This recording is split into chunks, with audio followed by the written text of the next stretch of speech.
This is the first of a series of videos on Chapter 5 of Wessel's notes on sequences and time series. In this video, I'd like to cover Section 5.1, which is on Markov chains.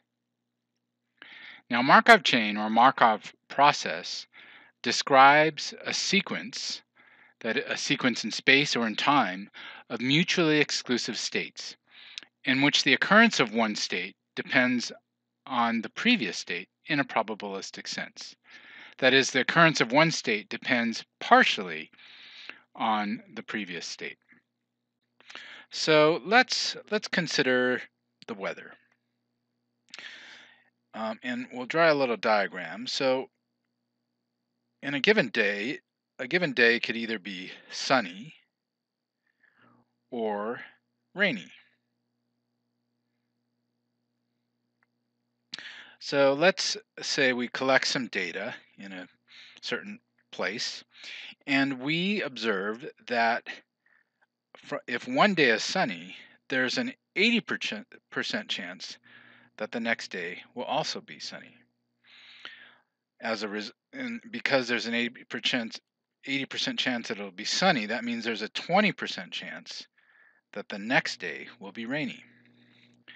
The same data set returns that if the day is rainy, then the probability of the next day being rainy is 60%, and therefore the probability of the next day being sunny is 40%.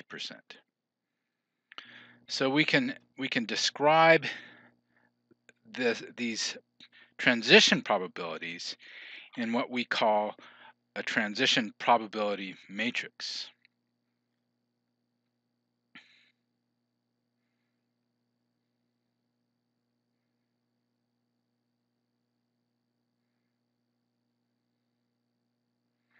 And we'll call that capital P, with the two bars over the P denoting a matrix.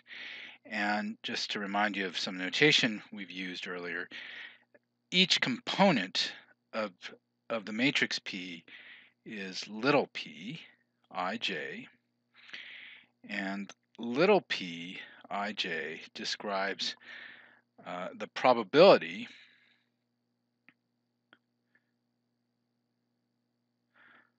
of the transition from state I to state J.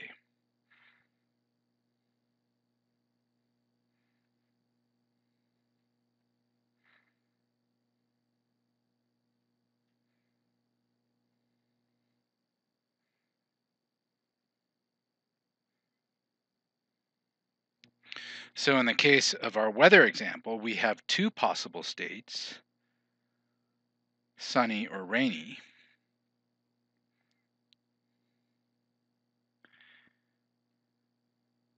And so the rows describe the state,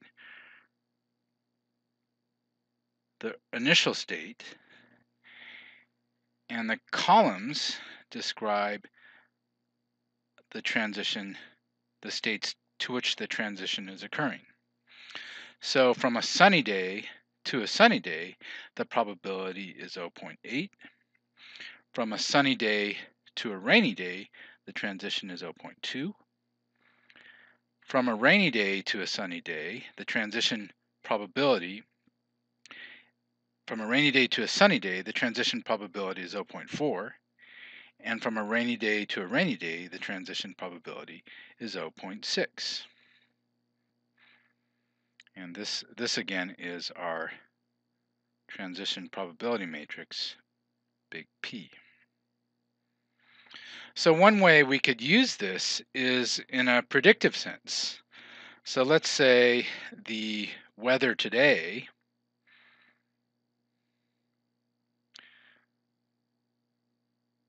it's today, so we know it. So we know, let's say it's sunny.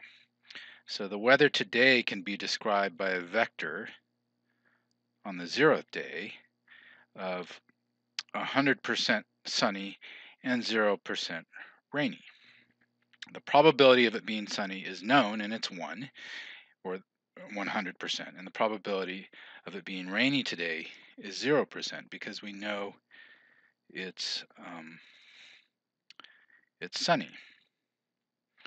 So we could use our probability transition matrix to predict tomorrow's weather.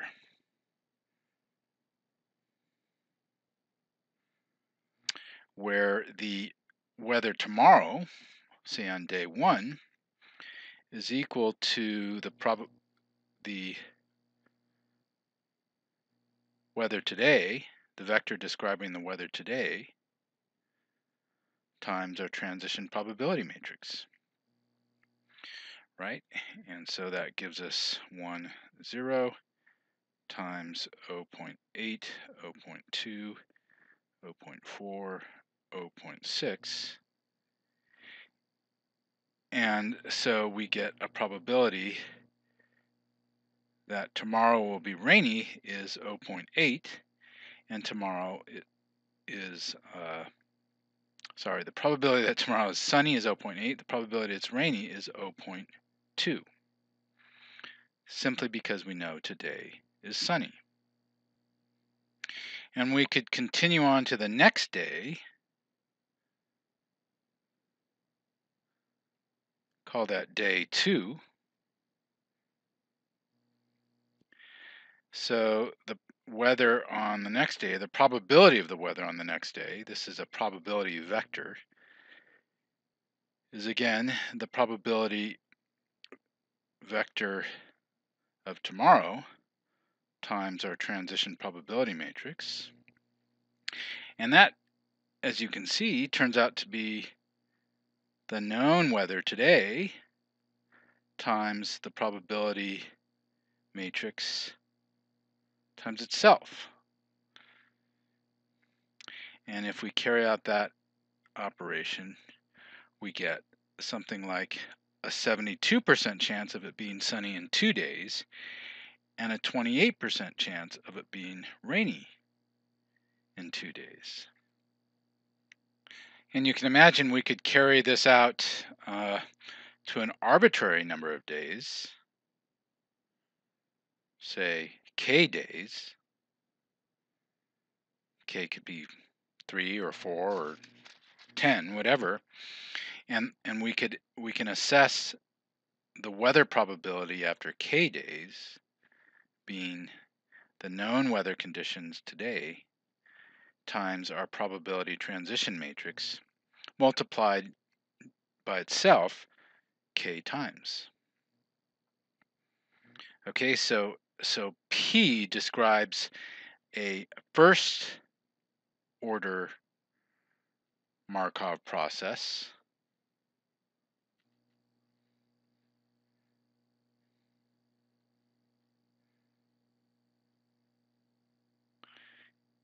Describing the transition probabilities between single steps, and P multiplied by itself k times, and these are k matrix multiplications, describes a kth order Markov process describing the probability of transitions after k steps. So that's a very simple illustration of how we can use Markov chains in a predictive sense.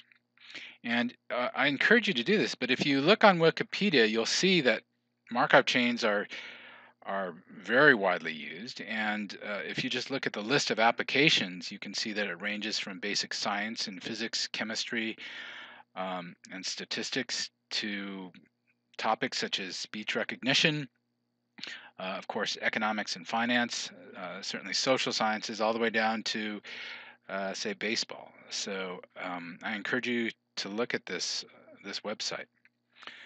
But since we're in a geoscience class, let's look at an example that Wessel lays out. This actually comes from Davis's textbook.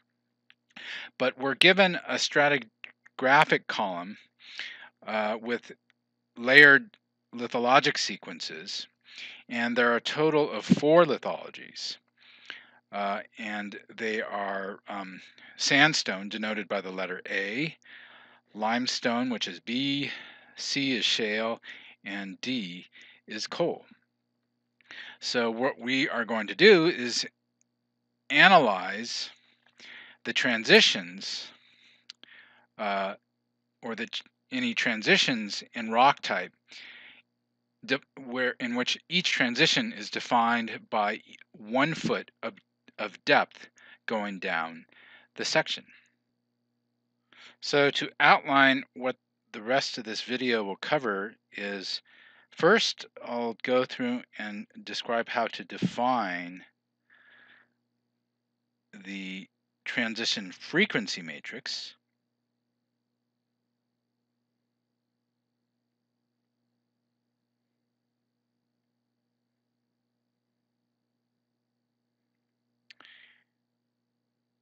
After that, we'll talk about how to convert that transition frequency matrix to a transition probability matrix.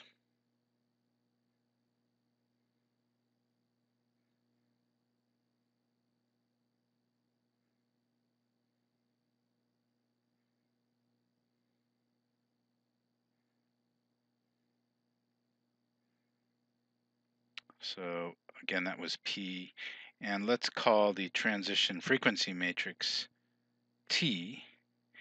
And then the big part is to test whether there's any dependencies on successive lithologies.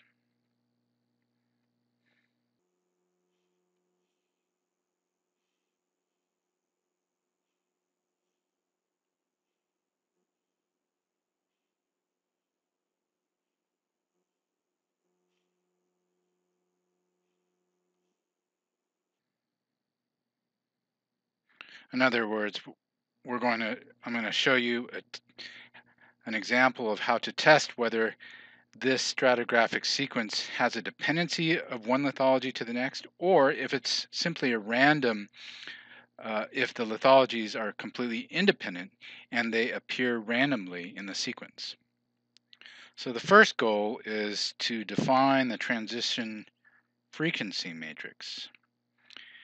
And so to do that, I'm going to make a table or a matrix.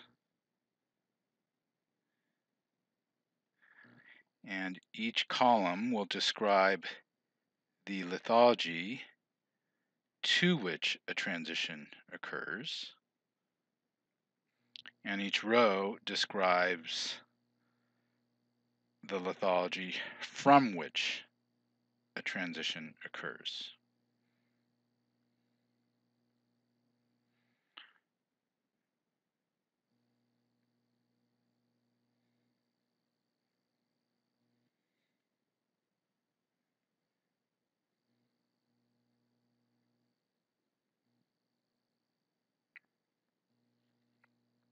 So what I will do is, starting from the top of this section, I'm going to march down, look at each foot, and look at the transition that occurs within each foot. So the first lithology we see is C, or shale. And in the first foot, the transition is from shale to shale. The next foot, let me get my pointer here. So the first transition is from shale to shale. The next transition is also from shale to shale. So we have 2 transitions from shale to shale.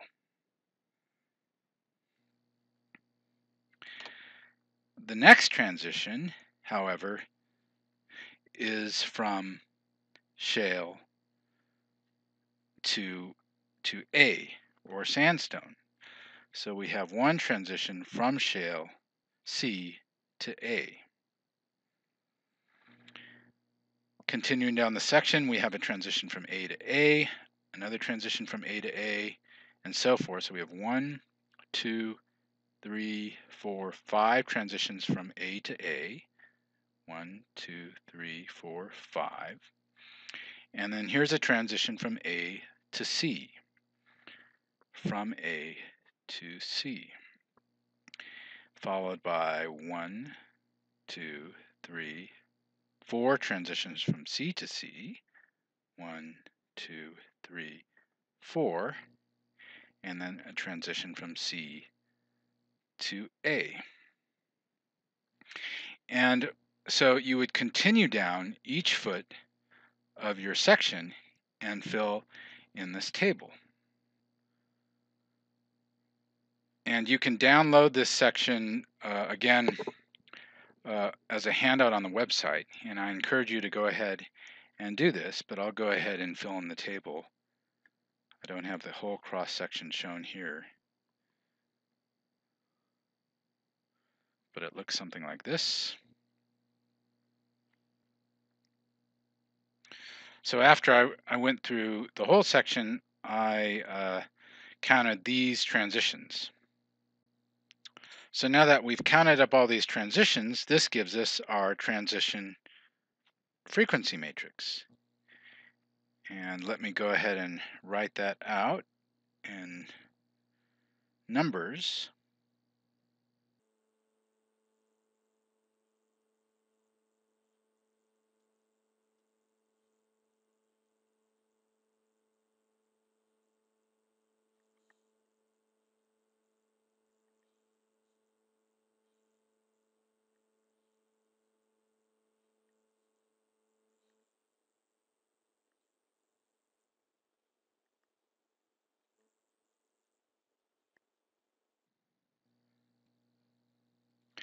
And our next goal was to convert our transition frequency matrix to a transition probability matrix.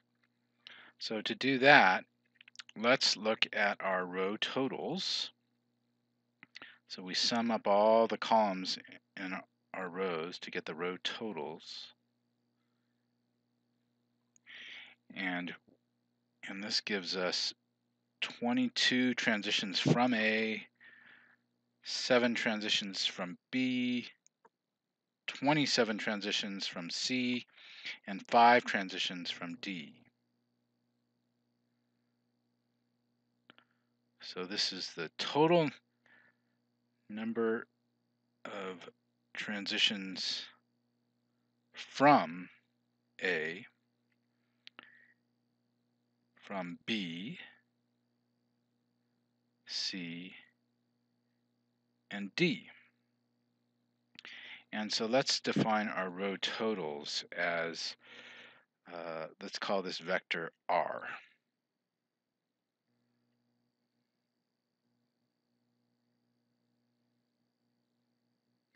Okay, so the row total vector tells us the number of transitions from each state.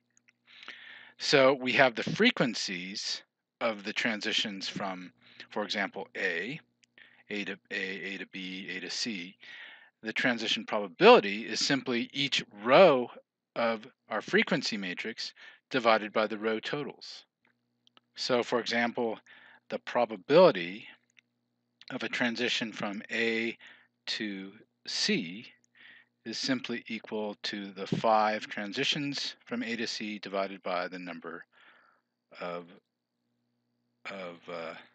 occurrences of A.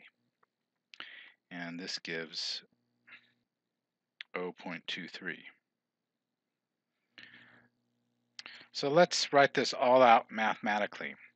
So first we have our transition frequency matrix, big T, and each component of big T is described as little t sub ij. Now, then we have the row total vector, where each component of the row total, r sub I, is equal to the sum of each component of the transition frequency matrix, or the sum over the columns of the transition frequency matrix.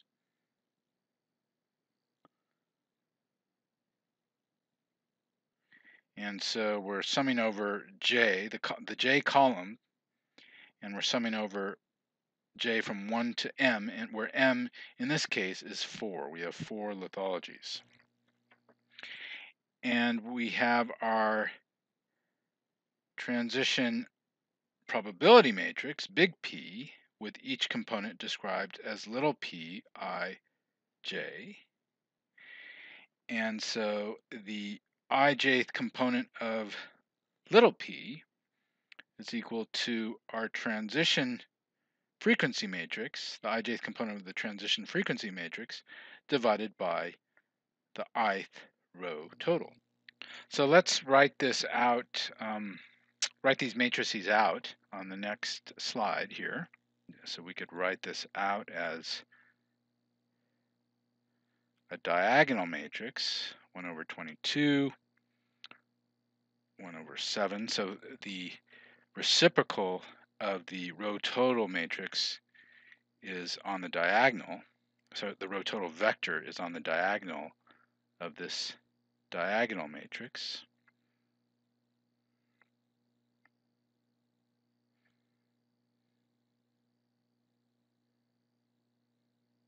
And we can multiply that by big T,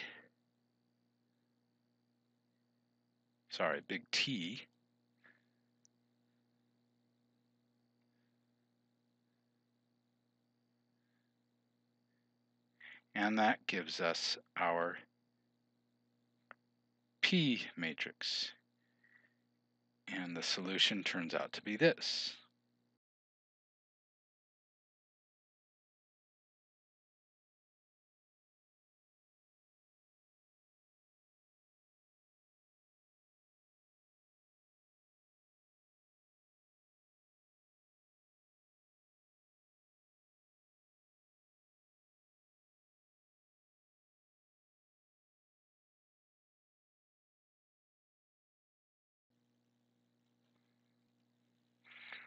Or in Matlab, if I write what I would type in Matlab, I would say that the row total vector is equal to the sum of the T matrix, and I'm summing over the second dimension, or the columns. So this gives me a column vector where I've summed over each of the columns. I'm summing over the second dimension. And then the P matrix is equal to a diagonal matrix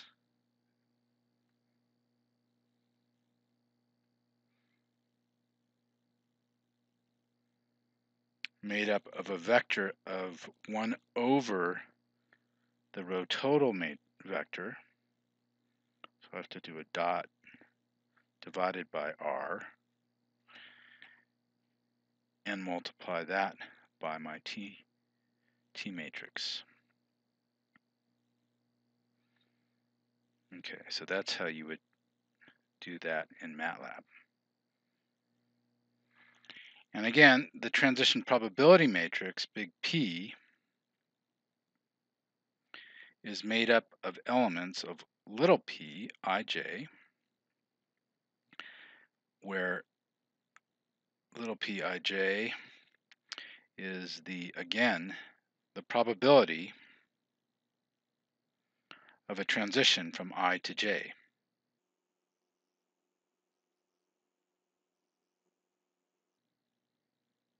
Or another way we could write that, or we could denote that as little p ij is equal to the probability of j given I. So those would mean the same thing. So say we know the state, the lithology at a given depth, and we can describe the lithology at a given depth as a vector, x0, where we'll have 1 corresponding to the lithology we have and zeros everywhere else. The probability of that lithology is 1. And we can predict the probability of a lithology occurring 1 foot below it by multiplying the known state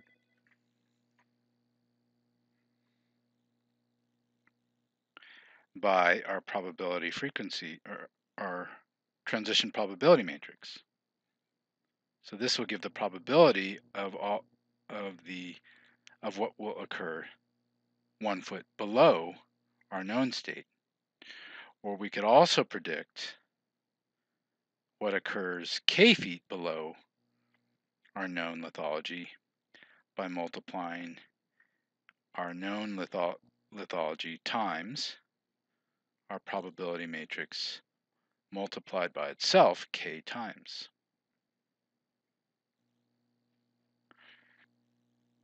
So with regard to our geologic example 5-1, I've talked about how to define the transition frequency matrix, big T, and convert that to a transition probability matrix, big P. So those were our first two objectives. I'm going to stop this video here and continue with the third objective on the next video.